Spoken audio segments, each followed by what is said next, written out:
আসসালামু আলাইকুম। আজকে আমি কুমড়া শাক ভাজি করব খুবই সিম্পলভাবে। যার জন্য কুমড়া শাকগুলো ধুয়ে নিচ্ছি।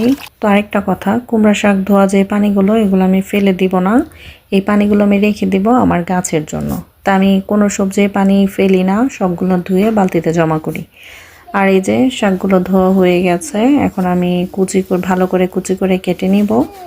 কেটে তারপরে হাঁড়িতে দিয়ে সিদ্ধ করব অল্প একটু পানি দিয়ে। তো যখন আমি সিদ্ধ করব তখন কিন্তু আমি লবণ ইউজ করব না। কেন করব না এটা আমি পরে বলতেছি।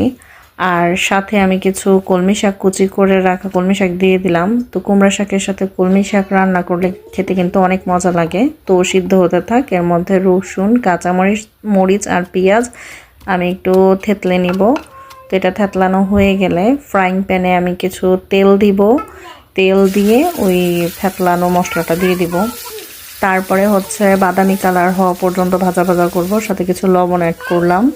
তো তারপরে আমি এই যে সিদ্ধ করা কলমি শাক আর কুমড়া শাক দিয়ে দিলাম।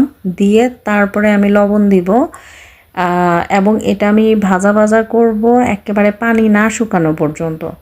আর লবণটা আমি কেন পরে দিলাম, কারণ আমার মনে হয় আর কি সিদ্ধ করার সময় লবণটা দিলে একটু ইমব্যালেন্স হলে এই ডাঁটাগুলা লবণাক্ত হয়ে যায়। তো এই জন্য আমি ভাজার সময়ই লবণ দিব। এই যে হয়ে গেল আমার কুমড়া শাক ভাজি, সিম্পল কিন্তু অনেক মজা।